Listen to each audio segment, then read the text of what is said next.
Thank you so much. It's really an honor to be here, and I didn't actually realize that this was my area of specialty until Bob wrote to me and said, how would you like to talk about post-conflict agriculture? And I thought, oh yeah, I suppose that is the context I've been working in.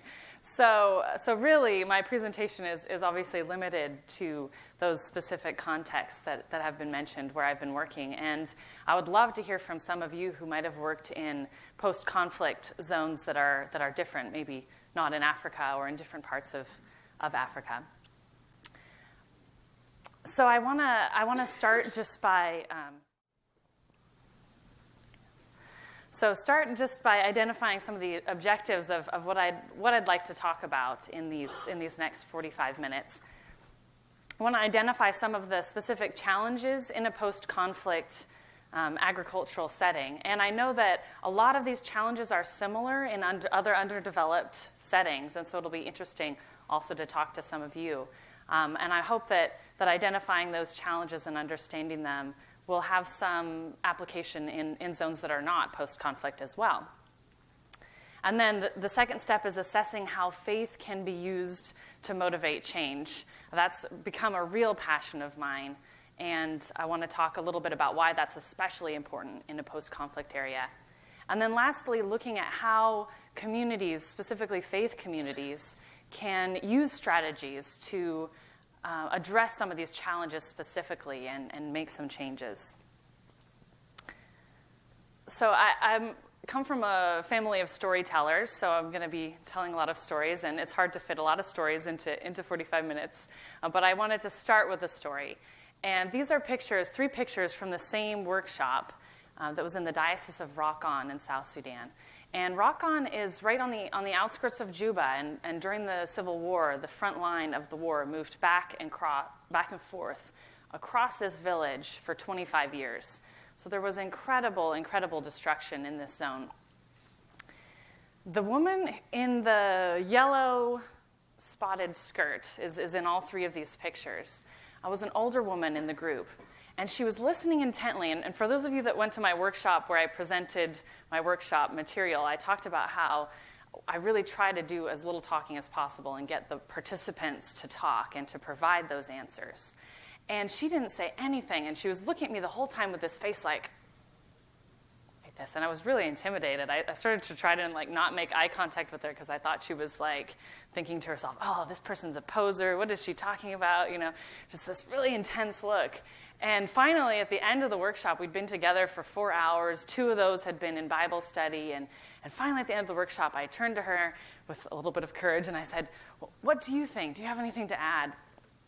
And she said, well, I've been watching you, and we'd been talking about mulching. A very large part of the second half of the workshop is about discovery of techniques in nature, and so we were discovering mulching and then going and looking. You can see us finding a pile of dead leaves and discovering what the soil is like under there. And she said, I've been thinking to myself, when I was a really little girl, we used to do that, and I don't remember when it was that we stopped. And it was really the best recommendation for mulching out of the whole group, was that tying of the technique to an older practice that had been lost. But also just a message of a big challenge in post-conflict agriculture, which is the loss of agricultural technique and knowledge, and that breakdown of both of the passing down of that knowledge, but also just of its implementation. Because in a post-war conflict, or in a conflict zone itself, you want to invest as little time and energy as possible in your crop, because you don't know if you're going to be there to harvest it. So you maybe throw some seed out on the ground. You're not going to be weeding. You're not going to be caring for that crop. Maybe you'll be able to come back and get it. So the style of agriculture moves very much away from actually caring for and tending the land, and more into a survival mode. So I want to break up the challenges into 3 categories: personal, community, and national level challenges, because those challenges have a different nature to them. And the last 2 on this list, dependency and lack of education and skills, or a loss of knowledge, those are connected both to personal challenges but also to community level challenges. because the whole community is experiencing that loss of skill or that inability to really receive that education in the first place, a breakdown of those educational institutions. But fear and trauma is what I wanted to start out talking about, because it causes a big effect inside a person's heart when you've been living in a climate of fear for a long time. And in Liberia, the war had been going on for 15 years, and the peace had come 3 years before I came. And in South Sudan, the war had been going on for more than 50 years. And even though the peace agreement had been signed, there were still conflicts, and still even today, there are still conflicts going on in the periphery. So even if you do have a secured peace, you're still so used to living in that atmosphere of war that you can't just flip that switch of fear off and make it go away. And that's compounded by an experience of trauma. If any of you are familiar with post-traumatic stress disorder, and I think a lot has been talked about that, especially with soldiers coming back from war, is that effect of trauma lasts a long time, and it affects all aspects of your life. And it can manifest itself in different ways, in irritability and anger and acting out in violence, or in complete inability to do anything, not having the motivation to even basically care for yourself or your family. So those are some real challenges. And it's different depending on the context of the conflict. The two areas that I worked in were very different in terms of the kind of conflict that they suffered. And these are pictures from Liberia. And in the background, kind of making the form of a cross on this slide, is a picture of what was a hospital wall, the interior wall of a hospital. And the roof had been torn off during the war. And you can see these are bullet holes in the wall of the hospital.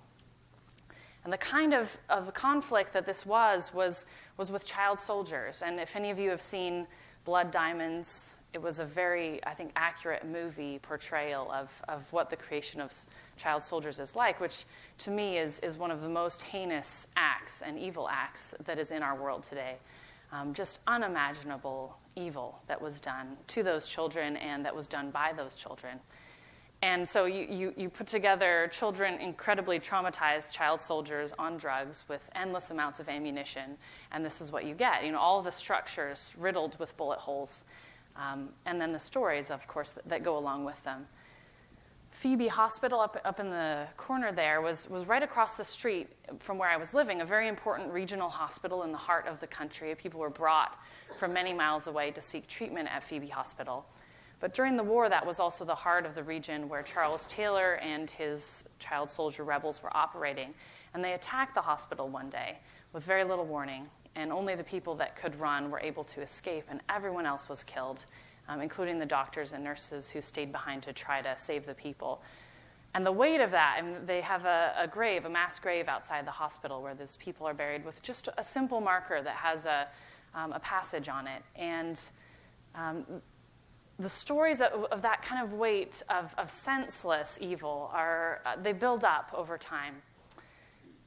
There are so many stories of terrible things that happened in Liberia during the war that I will not speak of, stories that people told me of their personal experiences of the war. And it was almost as though those who committed these acts left people alive behind so that they could tell the story of the evil that was done.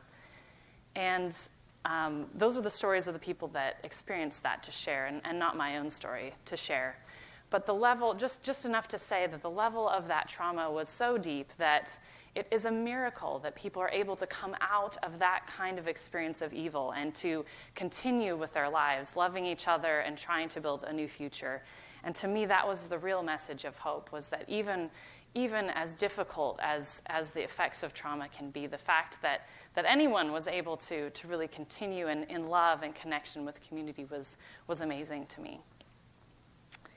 These are pictures from Ezo in South Sudan. So Ezo is a region that for the last 5 years has been plagued by the Lord's Resistance Army, another group of people that makes child soldiers. And Joseph Kony, of course, is some notoriety as the most wanted man in the world. And he and the LRA have been operating throughout this region through several countries for 25 years, but have been localized around Ezo for the last 5. In fact, just 3 weeks ago, there was a recent attack on Ezo town itself.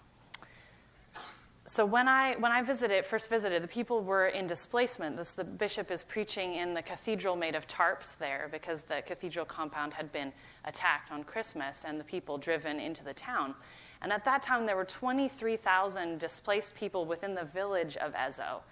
Can you imagine a village receiving that many people? So you have in the bottom where you see the goat in the background, that's where the people were gathered. So they're trying to farm in between the huts. They're farmers. But they're having difficulty because there's very, very little land for them to use. And if they venture out beyond the borders of the town, the LRA would strategically attack to create the most amount of fear. So they're not an organization that really has a political aim. They just exist to cause terror and confusion. The upper right-hand corner is some huts that had been abandoned, and so you can see how quickly the jungle is coming back and covering them over, and the farmland is being lost. In the bottom corner was a UN refugee camp in Ezo. So these are refugees coming across the border from Congo, seeking refuge in Ezo. So you know it's got to be bad if they're coming to Ezo for help. And the reason that they were leaving their area was because their military was actually attacking them as well as the LRA. So the people that had been sent to protect them were raping and pillaging the community as well. So just multiple levels of difficulty going on for them. And then within the camp itself, there was so little aid coming because the area was designated as extremely dangerous. No UN personnel were allowed to stay overnight, and there was just very, very high levels of death in the camp, people dying every day, which is why the picture is actually of the cemetery. And I want to apologize. Post-conflict is a really heavy topic to talk about, and I'm going to start out talking about these difficult things, but I'm going to move on to more hopeful things, so don't shut down quite yet. But one thing that was amazing to me about Ezo was the way that people were continuing to try to farm, in between their houses. But one thing I think that we don't necessarily think of in terms of the trauma of war is the trauma of having your power taken away. If you're a farmer and you're a good farmer and you've been able to feed your family for generations, it's a prideful thing for you, and you're forced to go into displacement and you can no longer do that. That is incredibly traumatic for you. To come to a place of starving and to see the suffering and the people. And so many more people died from hunger-related diseases and sanitation-related diseases in displacement than were killed by the LRA. There's been more than 500,000 people just in the last 5 years displaced by the LRA. Only 600 of the LRA probably operating and able to displace that many people. So the war between the North and the South in South Sudan was a different kind of a war. It wasn't about the making of child soldiers. It wasn't this kind of senseless violence, though there certainly was, the pillaging and the terrible acts that people can find themselves doing during war. And also, unfortunately, there was a lot of fighting within the South against South fighting instead of just South and North fighting together. And part of that was because the North realized that they couldn't win the war on their own, and so they began to fund violence within the South to try to disorganize the rebel and the resistance force. And they used that quite successfully over a 50-year period, and I believe that they're continuing to do that today. However, they were still able to come together, and in the mid-90s, this man, John Garang, who's in this poster, who's considered the father of South Sudan, was able to bring those varied forces together and to inspire them to work together despite all of the atrocities that had been committed between them. And after the war, he became the first president of the regional government that was established. So the CPA is the Comprehensive Peace Agreement, and that came out of the war. It was signed in 2005, ending the war, and the South had the opportunity then to move towards nationhood and the opportunity to vote peacefully for that nationhood. There was a lot of things that were required of them, though, in the LRA, and so John Garang's just insistence and encouragement that peace is something that you have to treasure and that you have to work for. The fighting is over, and now is time to fight for peace. And he was just an incredibly inspirational force, and unfortunately he died in a weather-related plane crash shortly after the peace agreement was signed. So the community-level challenges, displaced people both refugees and internally displaced people. So refugees have to cross an international border, and that's a word that's misused often. So if you leave your country, you're a refugee. If you're internally displaced, you're an IDP, or internally displaced person. And I talked a little bit about the displaced people in Ezo. They would be internally displaced, but they were locally internally displaced. Only 1 to 10 miles from where they lived, they'd come into the center of Ezo to seek some protection. Many people, when faced by the LRA or other conflict groups, will get as far away from the conflict as possible. So this is an IDP camp in the town of Lenya, which was hundreds of miles away from Ezo and from the heart of where the LRA were operating. And people were fleeing to that area as far away as they could get. And people, when they flee that far, they're really settling themselves more permanently in a different location. But you have a lot of people moving very quickly without, no time to gather what you have. You just run with whoever, the people that you can gather with you, and you leave. So because of that, when you have a whole group of people that have that same experience, there's very little that can be shared between them in terms of helping each other. So the desperation in the camp is very high. And especially in internally displaced people's camps, because they usually aren't formally recognized or organized in the same way refugee camps are. So there's not that consistent aid coming at regular intervals. So because of that, people are very desperate. If you get something, you don't know when the next time is you're going to get anything. And in this particular camp, some unwise agency came in and brought them fungicide-treated seeds to plant and told them that they couldn't eat them because they were poisonous, but that they could plant them. And of course, the people said, yes, we won't eat them. But, if you're hungry today, not 3 months from now. And so they tried to wash the fungicide off of the seed because it was dyed blue. And they thought, if I could just get rid of the blue, the seed will be fine. And of course, it wasn't. And people died because of that. This is a village of returnees. So returnees are people that have come back from being refugees. In this particular village, it's called Abara in South Sudan. People had been gone for 15 to 20 years. They'd gone to a refugee camp in Uganda. And not only, actually, one old man stayed behind during the war, but everybody else left this village. So the village was lost, was completely overgrown by vegetation. So you have a group of people coming back as returnees all at the same time. They've been given 3 months' worth of grain, supposedly, from the UN. They've been given these fancy tarps with the UN logo, a pot, a hoe, some seed to plant as well. So the idea is 3 months from now you'll have a harvest, and then when your food runs out, it'll be fine. And of course, you don't arrive exactly at the right time to plant, let alone with the energy to till enough land to plant that seed immediately. And so there's a hunger gap. And I'm sure in a lot of different contexts around the world, we're familiar with hunger gaps and what that's like. And certainly across South Sudan, whether or not it's refugee or returnees, the hunger gap is a huge problem, which is that time period between when your food runs out and your harvest is coming. And usually that hunger gap is supplemented by food from the forest and some hunting of small animals and things like that. But when you have an entire community that's experiencing the exact same hunger gap at the exact same time because they've all come back together, it's incredibly difficult. So the first time I visited this village was shortly after their food store had run out, and they were in that terrible period of suffering. And I was incredibly moved by this community, and I did have the opportunity to go back and return every month because we were working on a very modest project there. And so I got to see them over a period of time. And so I'm going to close at the very end of my talk with the rest of this story. So stay tuned for more about Abara. So the knowledge loss is something that I've already touched on some, but it's also the use of techniques that are are short-sighted. So the burning of large areas of land for hunting is a big problem, incredibly short-sighted, obviously. And in the bottom corner, we also have farming techniques that deplete the soil of organic material. You just burn or clear away everything that you can and then overuse the soil. But in the upper right-hand corner, the benefit of coming back to a region that's been not inhabited for 20 years is incredibly beautiful natural soils in the places where you used to farm. So this was the most beautiful soil I have ever found in my life, and it was found in Abara.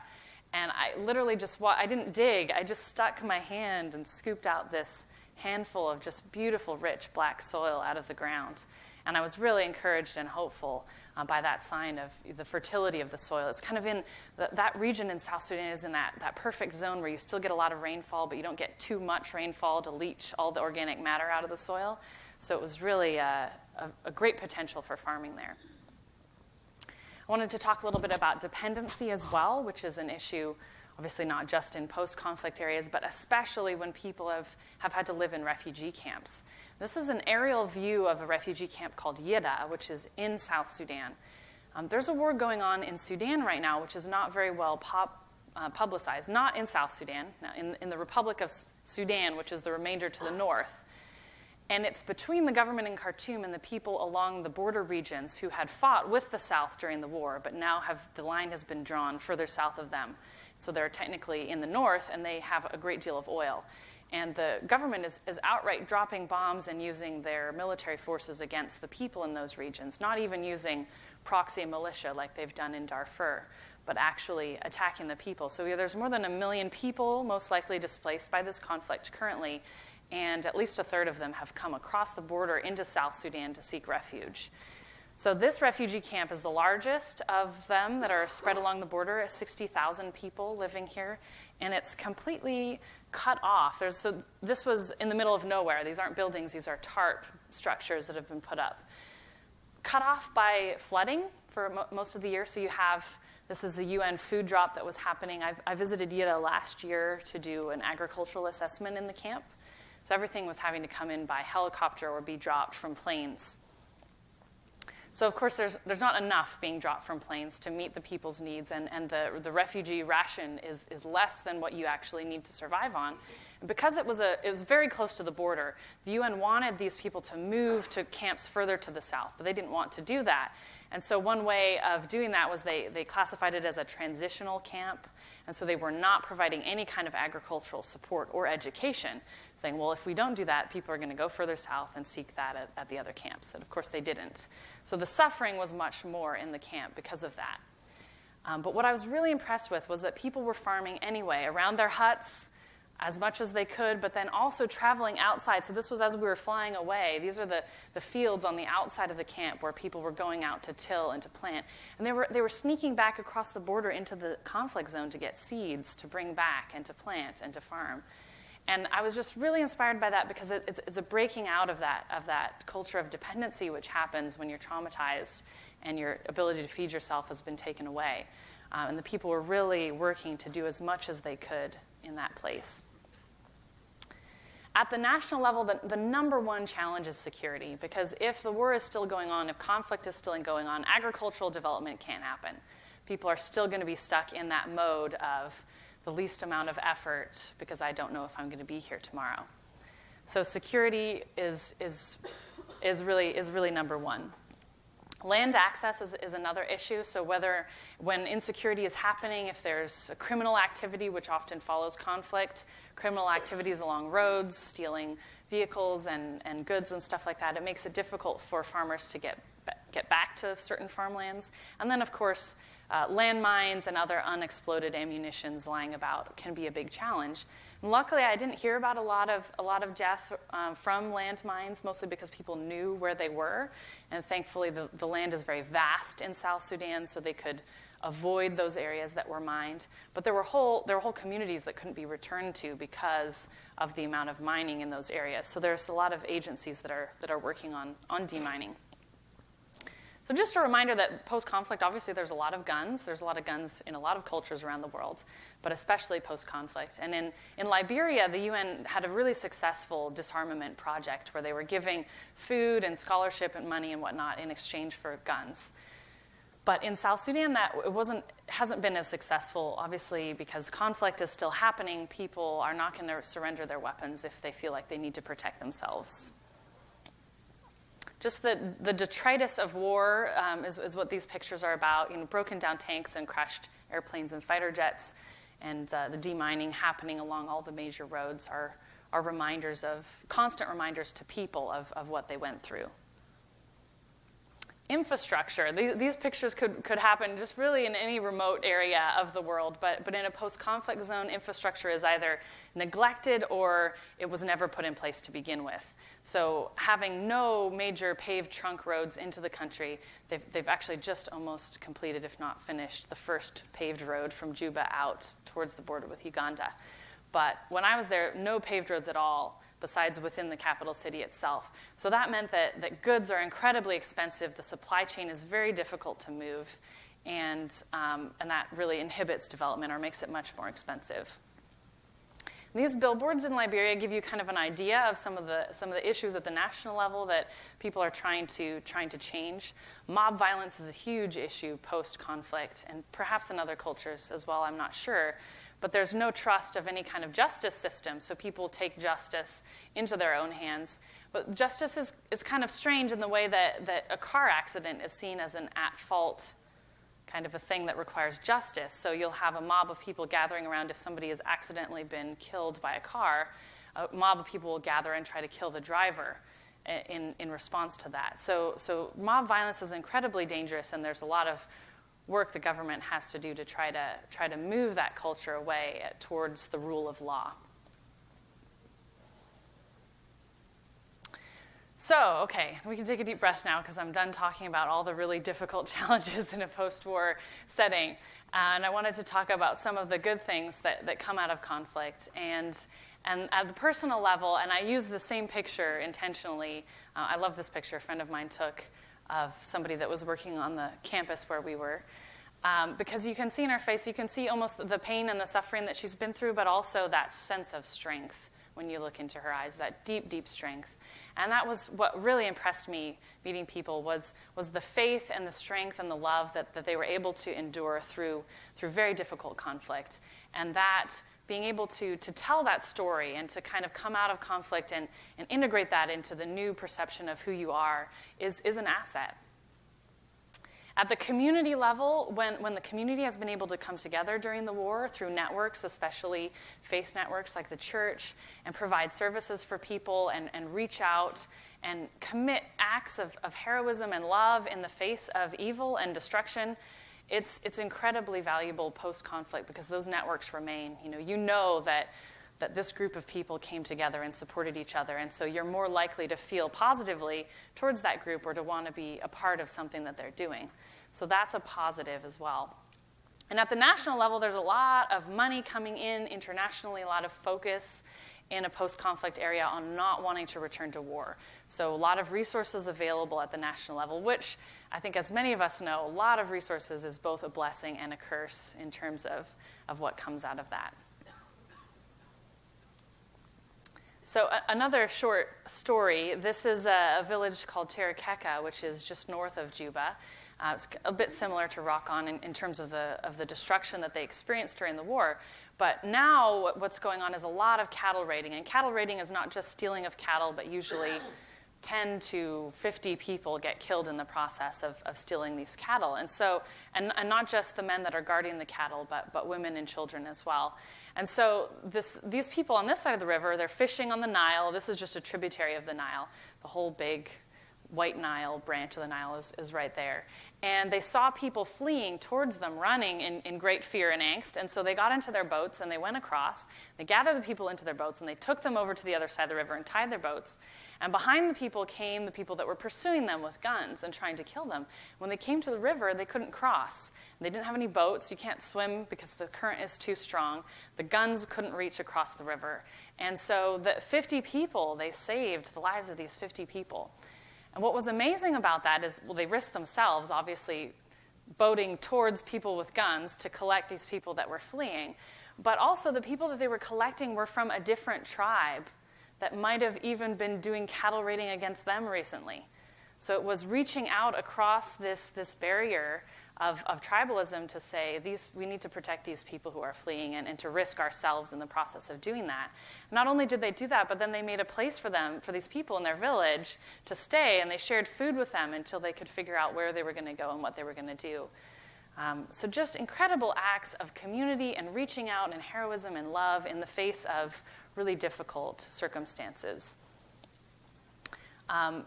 I think I just included this positive billboard to show that all the billboards are not negative, but they're just trying to almost convince people with this that good things are happening and to be patient. So one of the problems is that after a war, people expect development to happen very quickly. And of course it doesn't. It happens very slowly. And so to try to encourage people to be patient, especially people that are used to violence as a way of achieving something, to convince people to wait patiently for some of this progress is difficult. So faith and the motivation to change, this is what I've really become passionate about since being in South Sudan. And I think that it's important in development in general is finding that motivation, because in a different culture, people don't process information in the same way that we do. And in the West, we're very logically minded. You go A plus B equals C, and all we have to do is show the people that A and B equals C, and everyone will be like, yes, let's do that. And then we go out and find that actually that's not the case, because there are so many different reasons why people farm a certain way or do anything a certain way than just what the outcome is.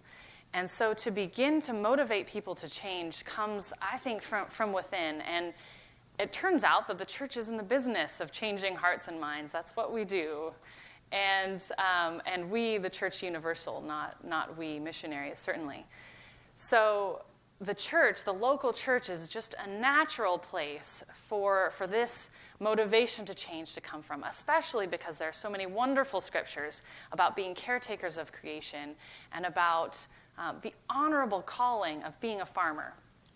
I love to start at that point because so many subsistence farmers, especially coming out of war, consider themselves to be the lowest of the low. I didn't get a business loan. I didn't get a scholarship, so what was left was being a farmer. And I feel bad about that. And if you just kind of take on that feeling and then you add trauma and fear and everything on top of that, imagine what you're having to try to overcome to change the way that you farm. It's just an incredible barrier. So the only way, I think, to get over that barrier is to look at that motivation and to begin to change that perception of who we are. And I usually start with Genesis. And for those of you that went to my workshop on Tuesday, I gave out a curriculum, which I'm happy to share with anyone by email if you're interested. It kind of goes through some of the Bible passages. But the important thing is not to tell people what that means, right? Because a motivation to change comes from within the heart. It doesn't come from somebody else telling you who you are and what God is calling you to do. Right? That's not as effective. So it's really about just presenting people with the passages and asking them questions so that as the group begins to discuss and think about what those passages mean to them, the Spirit moves in their heart and begins to speak to them about that calling. And it's just amazing to see the light come on in somebody's eyes who looks downtrodden and tired, and to see them get excited about an idea and start to think of themselves as honorable co-creators with God of a renewed earth. I mean, that's an amazing calling. And if people can come to that place of seeing themselves in that way and seeing the work that they're doing as not just survival for themselves, but supporting their families and their communities and being the building blocks of creating a stable, peaceful nation that will not return to war. I mean, that's a calling that gives you tingles, right? I mean, you're willing to suffer for that calling. You're willing to go out and do those, was it extra 16 people days per hectare that the Foundations for Farming requires, or really any of these wonderful techniques that we've been talking about require that extra effort and that attention and that care for the land. And I really believe that can happen, but only from the heart. So it's especially helpful when you're working with an institution that already has a great reputation coming out of war of being real proclaimers of peace and justice. And these are pictures from South Sudan. Most of the churches in South Sudan are under trees. And these were schools also during the war. Schools were run by the church with volunteer teachers under trees, under tents. Thousands of schools were kept running. And the Episcopal Church, which is the denomination that I was working with, is the second largest in the country, accounting for probably 40% of the Christians. And the South Sudan is mostly Christian, so it's a very large portion of the population. And so the church is this incredibly powerful network that's connected all over the country to the grassroots level with really an incredible ability to affect change. It's also a very vibrant institution. There's a lot of life and passion in the church. There's the first picture was of the Mothers Union. I forgot to mention that. And then this woman in blue is a priest. So because of the leadership of women coming out of the war, women are ordained in South Sudan, even though they're not in other Anglican churches in the region. And also they've even approved to have women bishops. They haven't elected their first one yet, but I imagine that will be at some point in the future. So this is, like I talked about, starting with prayer and Bible study is incredibly important when working with farmers, and also much more effective if this is not me sitting up front, but is a local person. So when I first started in South Sudan, I didn't have resources, and so we were just doing what we could, and I was figuring out this curriculum and how to do it. But then the second year that I was there, I focused more on training of pastors and training of trainers so that other people were the ones who are leading that. It's much more authentic coming from a local voice. So then these are just some pictures of what that workshop looks like after about half the workshop is spent in a church or indoors praying, but not teaching, usually indoors, because when you teach inside with a chalkboard, people flip a switch in their mind and it's all about memorizing things in order and not about critical thinking. As soon as you get into the field, the farmers switch off that memorization and switch on the critical thinking mode. And so that's what we would do. And it's the discovery of techniques that's really fascinating to me, because the concepts of so many of these techniques, even though some of the techniques that we've been talking about in this conference are very specific with very you can follow step by step, and they're not obvious. They've been developed by somebody. But the tenets of those practices are obvious in nature. It turns out that the answers to how to renew the earth, God is already doing everywhere in nature. And all you have to do is look at any wild landscape, and you can see where are the plants growing well, where are they growing poorly, and then you can go and investigate why. And farmers are especially good at this because that's what they do, and they just don't realize that that's what they do. So we do that, and then we think about, okay, well, how can we've come up with these concepts of why the earth in this place is better than that place. How can we apply this to our farmland? And then we practice some of those techniques, especially planting in lines, because that's not as obvious.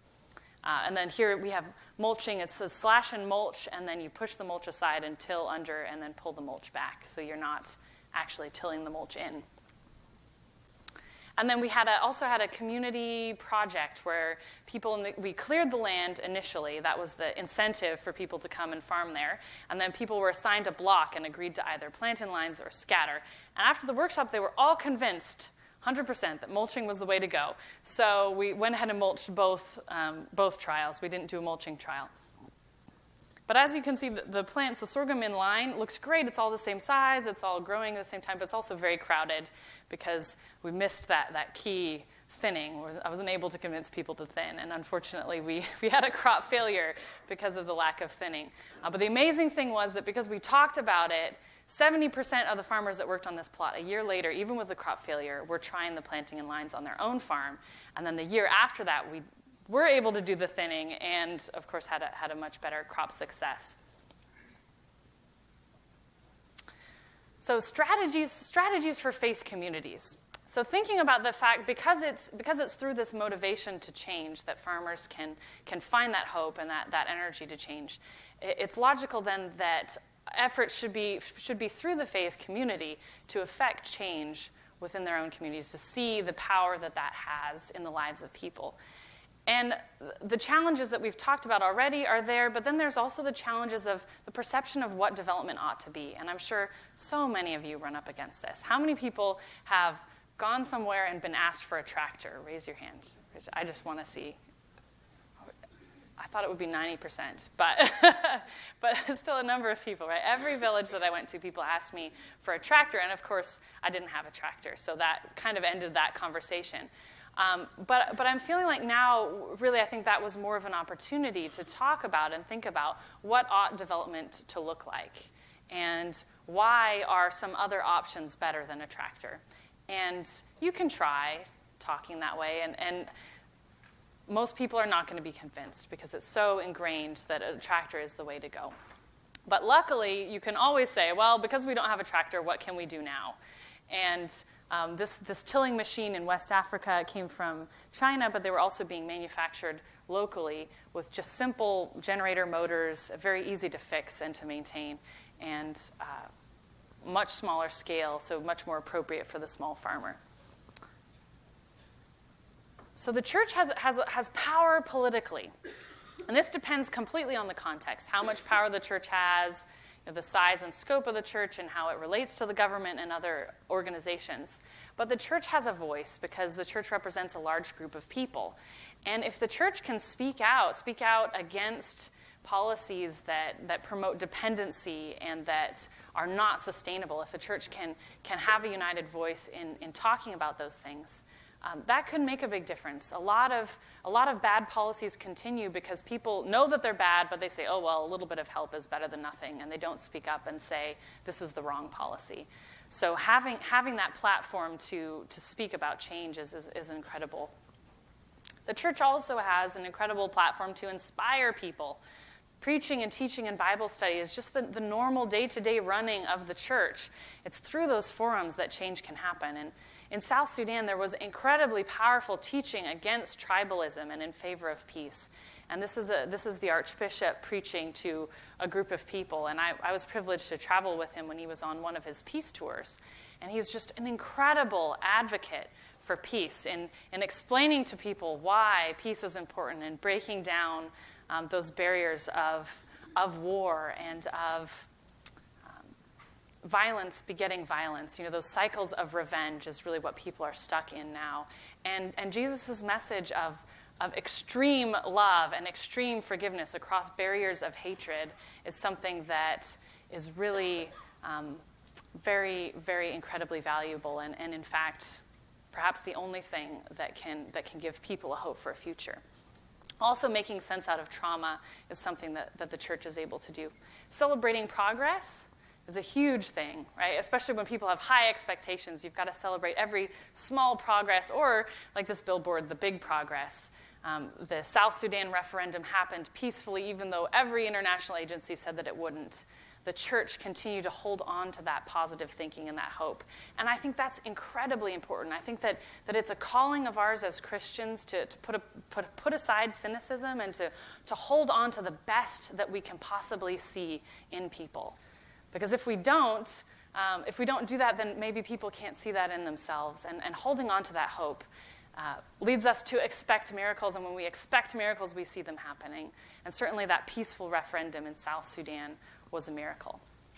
Training, I've already talked about. Asset-based community development, I'm running out of time, so I won't go too much into this, but please look this up if you don't know what it means. It's an incredible tool for development. Instead of just going in and looking at needs and having people identify needs, you also map assets. And I fell into this accidentally because I didn't have any money because of sanctions against South Sudan. We couldn't get the money into the country, and just fell upon this accidentally, and it's so powerful. It's immediate. People can get right to work using the assets that they have. And if post-war communities have assets and are able to do development projects, then anywhere can, right? Everybody has something that they can mobilize, whether it's wild plants or themselves that they can mobilize for development. And sometimes, this is EZO again, sometimes those development projects are not what most agencies would qualify as being the most important first thing. But music, can you even put a value on the power of music to inspire hope and to inspire worship and joy in a setting where people are starving? You can't put a price tag on that, and the people understood that. And there's no way that anybody would have ever funded them to get musical instruments, but they did it themselves. This is my last slide, and I end with this picture of a tree, and this takes us back to the story of Ibarra. This is a wild tree in Ibarra called the lulu tree. There's whole forests of it. It's a delicious fruit, kind of the texture of an avocado. It's sweet, but it also happens to be the shea nut tree. So you can process the nuts into an oil and shea butter, which is a very valuable cosmetic product and lotion. So they're able to sell this. This helped make up that hunger gap that they had, both in eating the fruit but also processing that, making local soap out of the oil. It was a good cooking oil as well. Incredibly versatile tree. Coming out of that time period, they were able to have just incredible rate of development, all because of the people were working really hard, working together, planting things. And in 2010, they watched the World Cup soccer match from a satellite TV in their shopping district. So I'm not sure that that's a usual statistic for development, but I think that it ought to be. Ability to watch the World Cup is incredibly encouraging to people. But just closing with the idea that trees are a sign of hope because they were there before, during, and after the war, and so are the people, and the stories of strength and of hope and who we are extend from before the war, are integrated into the experience of the war, and then from that, with this motivation to change from internally, farmers can increase their production through sustainable techniques and can support the health and the education sectors of their countries, support a stable peace, pay taxes, and build stable, productive nations out of war-torn regions.